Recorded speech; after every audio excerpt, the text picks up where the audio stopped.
सद्गुरु कबीर बीजक साखी प्रकरण साखी 101। काला सर्प शरीर में खाई ने सब जग झारी, बिरले ते जन बाँची है जो रामई भजे विचार।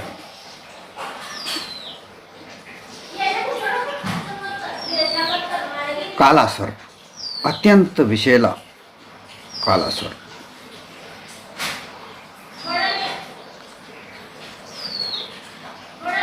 मानव के शरीर में अनुमान कल्पना करके 5 प्रकार के अभिमान माने गए हैं। विश्व, तेजस, प्राज्ञ, प्रत्यगात्मा और निरंजन। ये 5 प्रकार के अभिमान मानो 5 प्रकार के फण का काला सर्प है, और ये सबके कारण शरीर में बिल बनाकर रहता है। उन्हीं से संसारिक मनुष्यों को, संपूर्ण मनुष्यों को झारी समेट करके समस्त बुद्धि विचार को खा करके विनाश कर दिया है।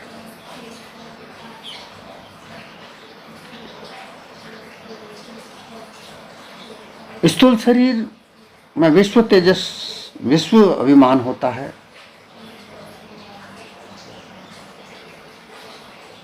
सारे संसार भर का ऐश्वर्य उसे प्राप्त होता है। यहाँ पृथ्वी तत्व का ज़्यादा वर्चस्व होता है। यहाँ का अहंकार पृथ्वी तत्व से बनता है। इस अहंकार की 5 प्रकार की प्रकृतियाँ, मेरा धन, मेरा परिवार, मेरा सुख, मेरा दुख, मेरा कार्य, ये विश्व अभिमान, संपूर्ण विश्व की सारी संपत्तियां मेरी हो जाएं, सारे सुख मेरे हो जाएं, सारे ऐश्वर्य मेरे हो जाएं, ये एक नाग रूप, सर्प रूप, चेतन स्वरूप जीव को ढसकर उसके ज्ञान गुण को खा जाता है। फिर तेजस, सूक्ष्म शरीर में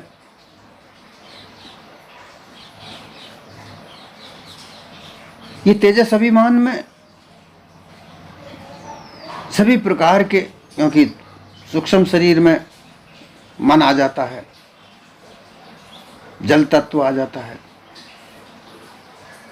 और जल जहाँ भरा होता है वहाँ उसमें लहरें उठती हैं।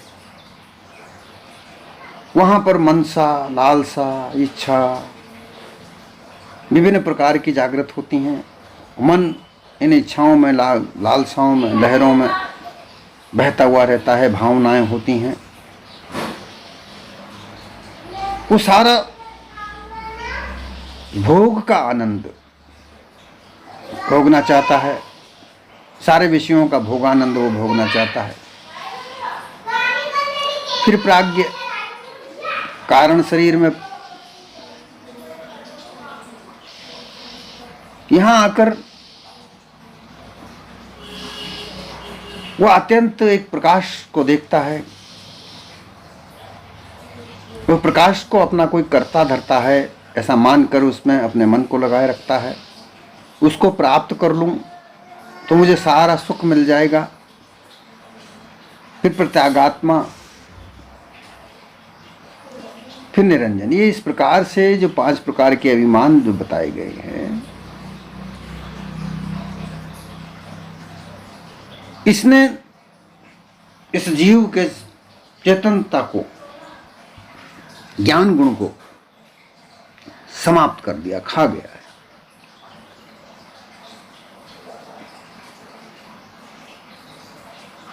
जो जीव मुक्त है उसे अपने मुक्त पद से नष्ट भ्रष्ट कर दिया है। वेद वेदांती लोगों ने एक परमात्मा राम सर्वत्र व्यापक है, ऐसा सत्य है, ऐसा माना है, सो भ्रम का अनुमान है। उन पंच अभिमान और भ्रम अनुमान से वे ही लोग बचते हैं जो निज बोध को प्राप्त कर लेते हैं, पारख बोध को प्राप्त कर लेते हैं।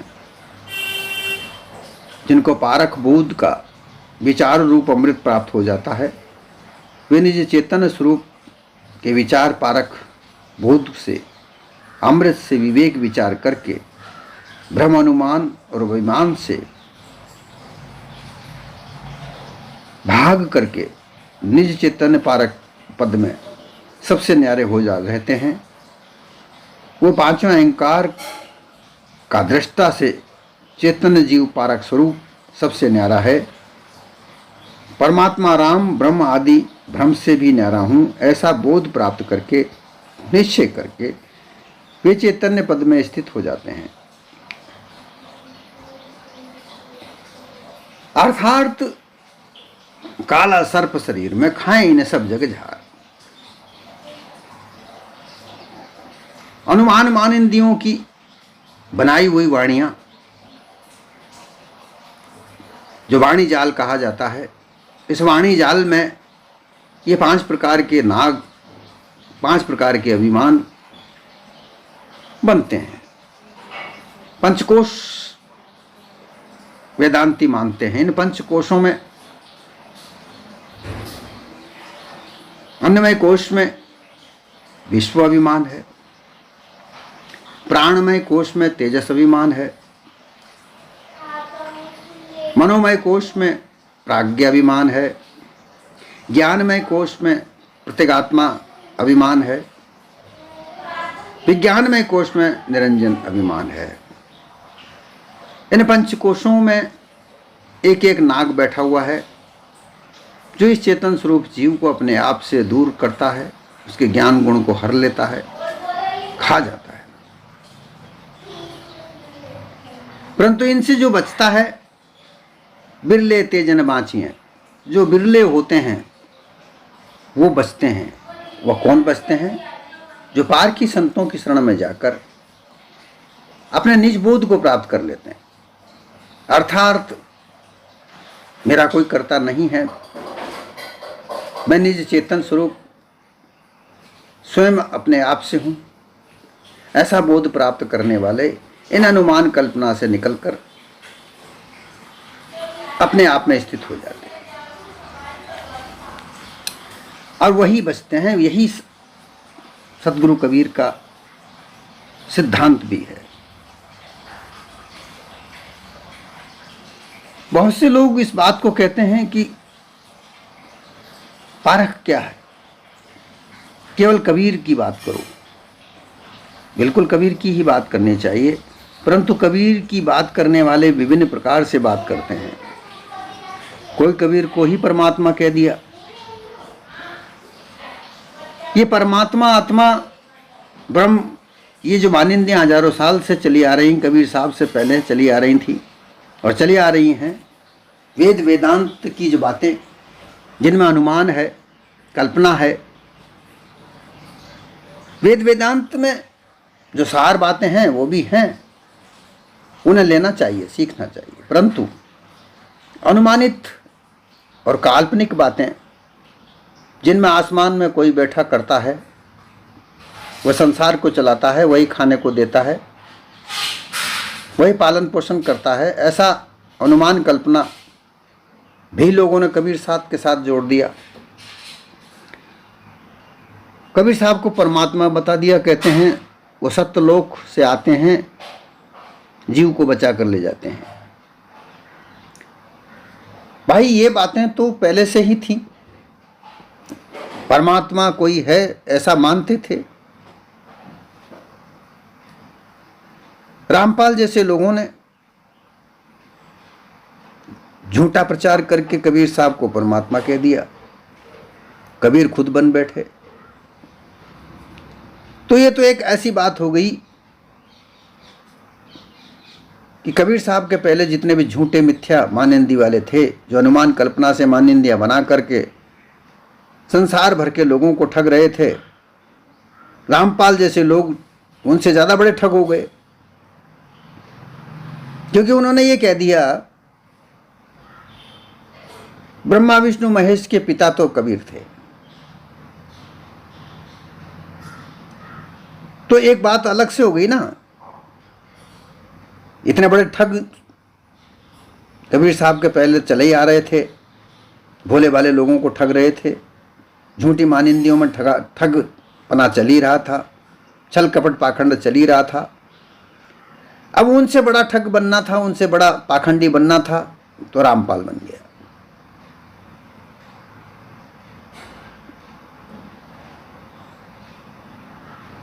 रामपाल के जितने भी भक्त हैं आजकल उनकी बड़ी अच्छी धन कमाई हो रही है, और वो यही चाहते हैं। रामपाल ने भी यही किया। वो जेल में चला गया तो सबको अपना अपना छुट्टी मिल गई, अपना अपना प्रचार प्रसार करके अपने अपने घर को धन कमाने के लिए बहुत उनको खुल्लम खुल्ला व्यापार मिल गया। पहले यह व्यापार केवल रामपाल के हाथ में था, अब उनके चेलों के हाथ में हो गया। ये वही बात है जिस तरीके से ब्राह्मण वर्ग आज तक झूठ बोलकर ईश्वर के नाम से, परमात्मा के नाम से लोगों को छल कपट पाखंड करता आया और अपने लिए धन कमाता आया, उसी तरीके से रामपाल भी यही करता आ रहा है।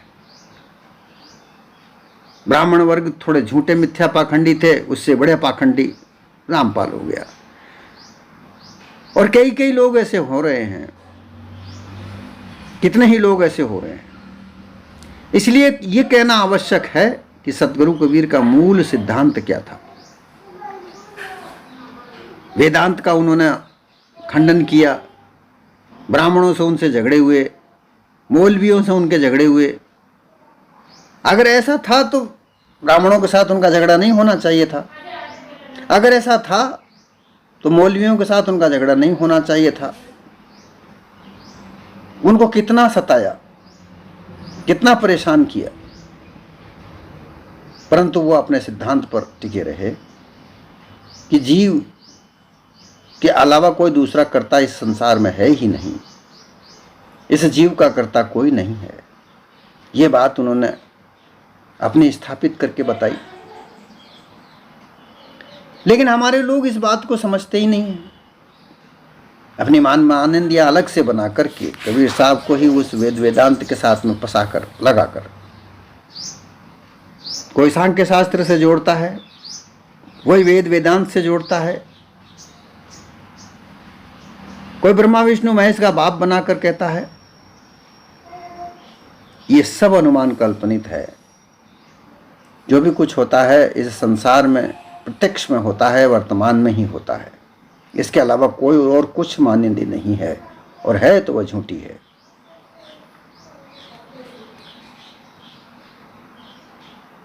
अब लोग अनुमान कल्पना में क्यों फंसते हैं, इसके पीछे भी एक कारण है। लोगों को बिना मेहनत किए, बिना कमाए ज्यादा से ज्यादा धन चाहिए, ज्यादा से ज्यादा सुख ऐश्वर्य चाहिए, और वो इसका ऐसा रास्ता ढूंढने के लिए प्रयास करते हैं। और इस प्रयास में वो उन ढोंगी महात्माओं के यहाँ पहुंच जाते हैं जो महात्मा के नाम पर ढोंग रचते हैं। कहने की बात नहीं है, आजकल विभिन्न प्रकार के बहुत सारे प्रकरण सामने आते हैं। उनके पास जाने का कारण लोभ और लालच। ये मानव अपने आप को लोभ लालची जीवन जीना चाहता है। अपना सच्चा मानव जीवन, सीधा सरल मानव जीवन वो नहीं जीना चाहता। वो खुद अपने जीवन को परेशानी में डालना चाहता है।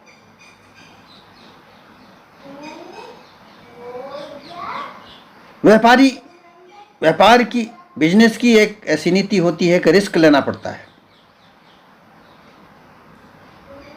बिल्कुल रिस्क लेना पड़ता है। परंतु रिस्क लेने का मतलब ये नहीं है कि छल कपट पाखंड करके रिस्क लिया जाए।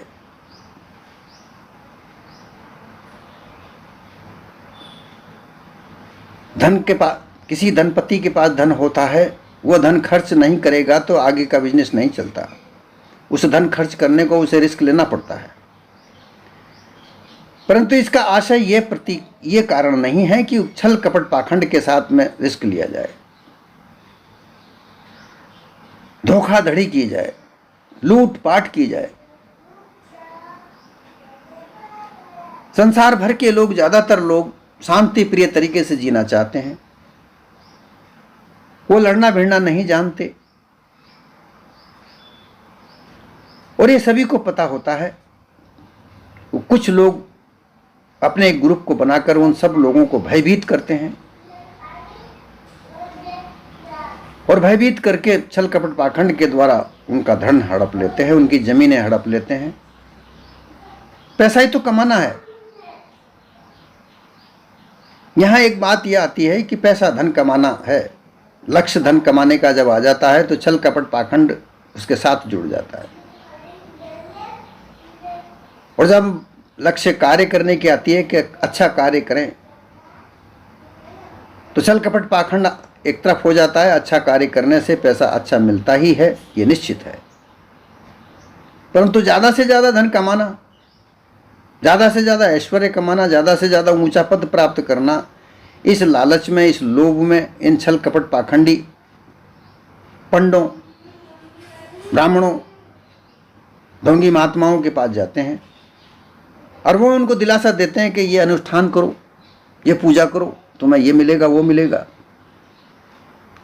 उस पूजा करने से उनको धन तो मिलेगा या नहीं मिलेगा ये बाद की बात है, परंतु वो अपनी सेवा अवश्य ले लेते हैं, वो अपनी दक्षिणा अवश्य ले लेते हैं, जिससे उनका व्यापार खूब चलता है। और यही हो रहा है। इनसे वही बचते हैं जो ये परख लेते हैं, ये जान जाते हैं कि किसी अनुष्ठान करने से, दान पुण्य करने से भाग्य नहीं बदलता, धन कमाया नहीं जा सकता। दान पुण्य करने से तो धन तो कमाया जा रहा है, परंतु उन लोगों के पास धन जा रहा है जो दुकान बना बना कर बैठे हैं। उन छल कपटी पाखंडी लोगों के पास धन जा रहा है जो वहां पर अपना व्यापार चलाते हैं। तुम्हारे पास तो कुछ भी नहीं जाता, और उनके पास तो धन जा रहा है, इसलिए वो तो कहेंगे ही सही। इसलिए उन्होंने कह रखा है, पूजा जप तप दान तीर्थ स्नान यज्ञ होम, ये अनुष्ठान करो, तुम्हें धन प्राप्त होगा, ऐश्वर्य प्राप्त होगा। क्योंकि उनको हो रहा है, तुम्हें तो नहीं हो रहा। सतगुरु कबीर कहते हैं कि वो लोग बच जाते हैं ऐसे कार्य से, धोखाधड़ी से वो लोग बचते हैं जो जान जाते हैं कि इस दुनिया में ऐसा कोई अनुष्ठान करने से धन नहीं प्राप्त होता। धन प्राप्ति करने का साधन तो ये बाहु है, ये भुजाएं हैं, पुरुषार्थ है, मानव का पुरुषार्थ है। वो जितना पुरुषार्थ कर सकता है उतना वो धन कमा सकता है।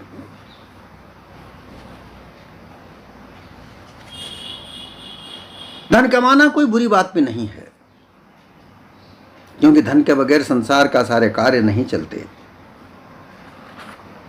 मुख्य रूप से रोटी कपड़ा मकान धन से ही प्राप्त होता है।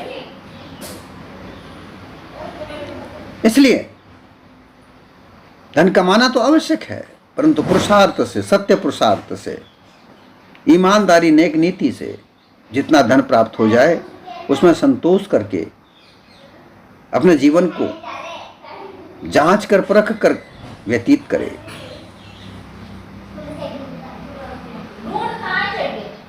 जो राम वहीं भजे विचार।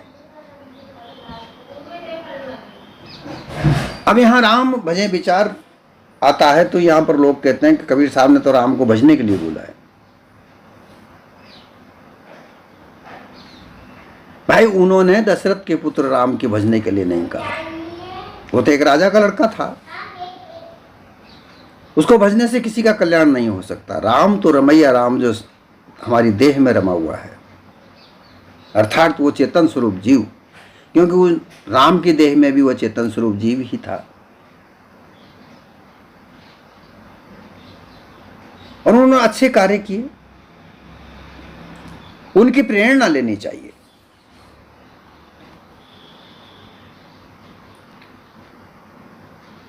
और राम राम रटने से जपने से कल्याण नहीं हो सकता। राम भजे विचार, राम को भजे, वहां से राम जो पाखंडी, राम के नाम से जो पाखंड फैलाया गया है वहां से बचे, भजे। छल कपट पाखंड की दुनिया जो राम के नाम से बनाई जाती है वहां से निकले। विभिन्न प्रकार के आयोजन राम के नाम से किए जाते हैं, जहां छल कपट पाखंड है वहां से निकले, वहां से बचे।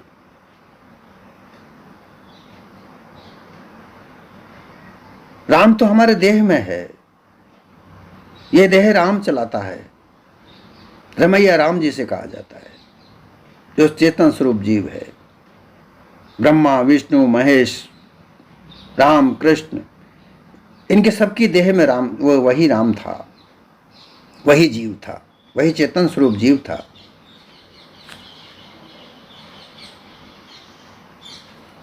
उन्होंने इस संसार को कुछ दिशा निर्देश दिए,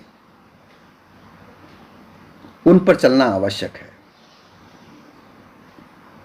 न कि उनकी मूर्तियां बना बनाकर व्यापार चलाने की आवश्यकता नहीं है। ये तो व्यापार है जो हजारों सालों से चला आ रहा है, और यही काला सर्प सारे जग को खा रहा है। धर्म के नाम का उन्माद ये काला सर्प ही है। धर्म के नाम से वितंडता ये काला सर्प है। धर्म के नाम से पाखंड छल कपट ये काला सर्प ही है। ये काला सर्प सारे संसार को खा रहा है।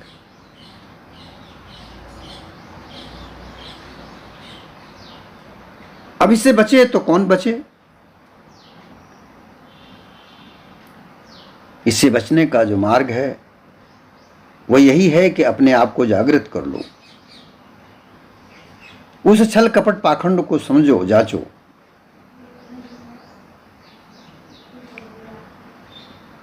ऐसे धर्म उन्माद से बचो, ऐसे धर्म वितंडता से बचो, ऐसे धर्म छल कपट पाखंड से बचो, उसमें शामिल ना हो जाओ। क्योंकि आजकल बहुत सारे लोग इस छल कपट पाखंड में शामिल हो रहे हैं। उन्हें दिलासा दिया जाता है कि तुम हमारे साथ रहो, हम तुम्हारा कल्याण करेंगे, हम तुम्हें धन देंगे, तुम्हें ऐश्वर्य देंगे।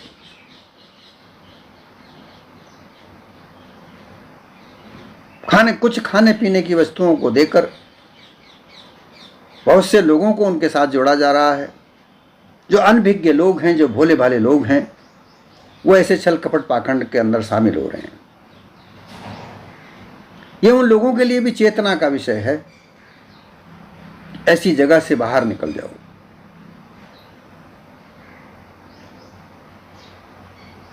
जो धर्म के नाम पर उन्माद फैलाना चाहते हैं, जो धर्म के नाम से छल कपट पाखंड फैलाकर मानवता को नष्ट करना चाहते हैं, ऐसे लोगों से दूर रह जाओ। ऐसे लोगों से दूर हो जाओ कि जहां मानवता का नाश होता हो, जहां मानवता से मानवता लड़कर एक दूसरे को मार काटना चाहती हो, वहां से दूर हो जाओ। क्योंकि ये मानवता नहीं है। मानवता वहां है जहां हर मानव को जीने का अधिकार हो, वो चाहे कोई भी हो। छोटा से छोटा व्यक्ति, बड़ा से बड़ा व्यक्ति, मानव जीवन जीने का सबको अधिकार समान है। अपनी अपनी व्यवस्था के अनुसार अलग बात हो सकती है, लेकिन वो व्यवस्था उसके घर की है। किसी के पास 4 गाड़ियां हैं, 10 गाड़ियां हैं चलने के लिए, घूमने के लिए, कोई पैदल ही घूमता है, ये अलग अलग बात है। सामर्थ्य की, धन की सामर्थ्यता की बात है। अडानी अंबानी के पास में अरबों खरबों का धन है, वो उसके आधार पर वो चलते हैं। परंतु एक गरीब, एक रोजगार पेशावान व्यक्ति जो उनके यहाँ नौकरी करता है, इनके कार्यालयों में नौकरी करता है, इनके कारखानों में नौकरी करता है, इनके व्यवसाय में नौकरी करता है, वो उनकी बराबरी कैसे कर सकता है? ये बात सत्य है। परंतु इस बराबरी से अलग एक और गैर बराबरी चल रही है। ये शूद्र है, ये ब्राह्मण है, ये राजपूत है, ये वैश्य है। ये गैर बराबरी पना भी मानवता को नष्ट करता है। क्यों नहीं मानवता है? मानवता क्यों नहीं है? आज लोग वर्ग विशेष को दोषी ठहराते हैं, उनका गाना गा रहे हैं, उन्होंने ऐसा किया वैसा किया। उन्होंने ऐसा किया तो तुम उसको मिटा क्यों नहीं देते? उस व्यवस्था को क्यों नहीं बिगाड़ते? अगर शूद्रों को उन्होंने बनाया, उन्होंने उनसे गलत काम करवाया, तो तुम उस गलत कार्य को त्याग क्यों नहीं करवाते? जो व्यक्ति उन्होंने शूद्र बनाए, तो उनको वापस तुम ब्राह्मण या वैश्य क्यों नहीं बनाते? गाना भी उनका गाते हो और दोष भी उनको देते हो, और सुधार करने की कोई बात नहीं। केवल भिड़ाना, लड़ाना, उन्माद करना, ये हमने आराम से सीख लिया। लड़ाने भिड़ाने का हजारों साल से चला आ रहा है, और इसे लड़ाने भिड़ाने के छल कपट में ये देश बर्बाद हुआ, गुलाम हुआ। इसलिए ये आवश्यक है कि लड़ाने भिड़ाने से अलग तरीके से सोचा जाए, बैठकर बात की जाए। तुम्हारी बुराइयां तुम दूर करो, उनकी बुराइयां उनसे दूर करवाएं। जो तुम्हारे अंदर बुराइयां हैं उनका भी त्याग करना पड़ेगा, उनके अंदर जो बुराइयां हैं उनको भी त्याग करवाएंगे। ऐसी सोच रखे।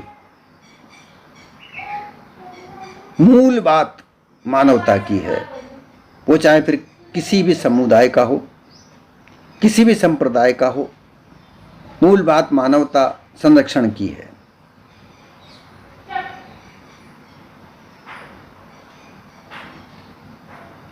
मूर्ख लोग जो केवल दंगा फसाद फैलाने का कार्य करते हैं, वो सभी जगह हैं, वो किसी भी समुदाय में हो सकते हैं। कोई एक समुदाय उनसे बचा हुआ नहीं है। अगर हम ये कहें कि हमारे समुदाय में ऐसे नहीं है, ये भी गलत है। हमारे समुदाय में से भी लोगों को, ऐसे लोगों को निकालना चाहिए जो केवल लड़ाने भिड़ाने का कार्य करते हों, विचार न करते हों। उनका फितूरी दिमाग केवल यही कार्य करता है, उन्होंने ऐसा किया, उन्होंने ऐसा किया, उन्होंने ऐसा किया। तुमने क्या किया? तुम भी तो उस समय थे जब वो ऐसा कर रहे थे, तो तुम नहीं थे क्या? तुमने क्यों उनकी चापलूसी की? तुमने ही उनकी चापलूसी की, और तुमने उनके प्रशंसा में, तुमने उनके महिमा में, अग्नि पुराण में लिख दिया, कई शास्त्र लिख दिए, कई ऐसे कार्य किए जो नहीं किए जाने चाहिए थे। तब तुमने क्या किया? आज तुम्हें याद आ रहा है कि उन्होंने ऐसा किया, उन्होंने वैसा किया, तो तुमने क्या किया था? तुम आज अगर ऐसा नहीं करते तो आज ऐसा नहीं होता।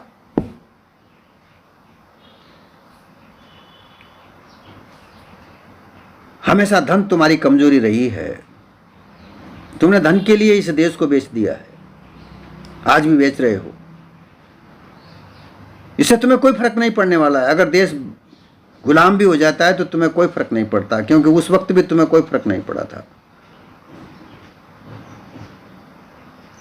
इसलिए धर्म को, उन्माद को राजनीति से जोड़ना ठीक नहीं है। राजनीति अलग है, धर्म अलग है, मानवता अलग है। मानवता सब में निहित है, सर्वप्रथम मानवता है, इसके अलावा और कुछ